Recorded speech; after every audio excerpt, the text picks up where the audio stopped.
Hello Gideon. I went to the forest again, and this time I am in the place where I used to walk with my friends to the place where we could swim in the summer, but that was 35 years ago. I've just realized how many years have passed. So from this crossroad in the forest, let's walk and I'll show you the place, or what's left of this place where I used to swim. So this path through the forest used to be crowded with boys and girls going to the two ponds, which I am going to show you. This time, well, it's winter, but even during the summertime it's empty. Oh, look. Belka, hello. Okay, so let's walk and I'll show you the place from my childhood. Oh, if you can see those wires and this pylon, this one and those which are over there along the path, it reminds me of the catchphrase which was so popular just after the Second World War, which meant that socialism equals electrification of the villages plus education. I wonder if this catchphrase is really catchy these days. Anyway, let's continue our stroll. And this is another sign showing the changes in our society, in our culture, in the way we spend our free time. These were so-called, these are allotments. But you know, the thing is that several years ago they were teeming with people spending their weekends or their holidays here. These days, even during the summertime, they are actually empty.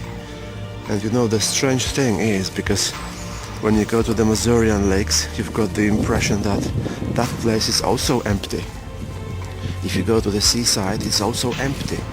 So where do those people go? Does everyone goes to, I don't know, Africa or to other exotic places? I haven't been here for years indeed, and this place has changed beyond recognition.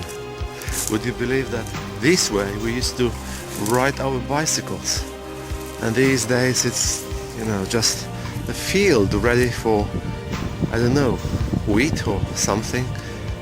Alright, so now from the distance you can see the place where wonderful ponds used to be. Two ponds. Let me go closer. Look.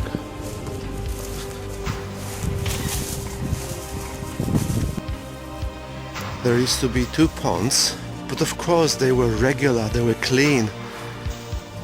And this time it's even impossible for me to decide where was the second pond. But I'll go on the other side of this one, and perhaps I'll find this piece of land which separated the two ponds. You see, from my perspective, 35 years ago, this place looked like a holiday resort. Of course it was different than it is now, but still, it's something amazing to see a place you know, or you hold in your memory for so long. Well, evidently that was the place where the two ponds were in a way separated. On the other side of the water. This time I was there just a few minutes ago, and I couldn't find even a trace of something which would be more deeper than the field surrounding the place. I wonder if sometimes those visits might be more cheerful than this one.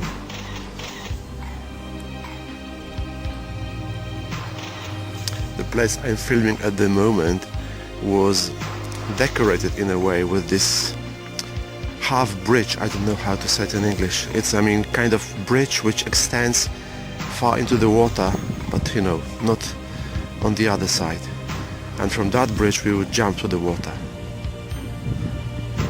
And sometimes in the evenings people would fish.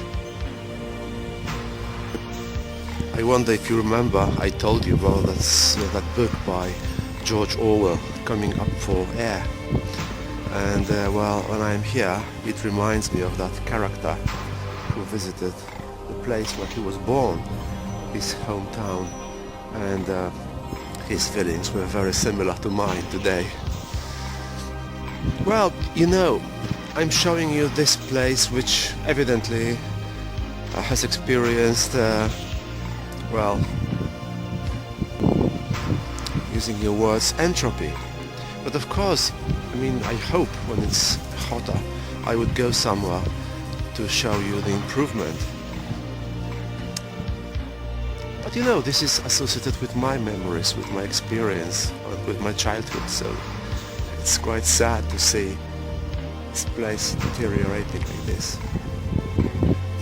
So I hope you enjoyed my trip with you around the forest which used to be my forest during my youth, younger years.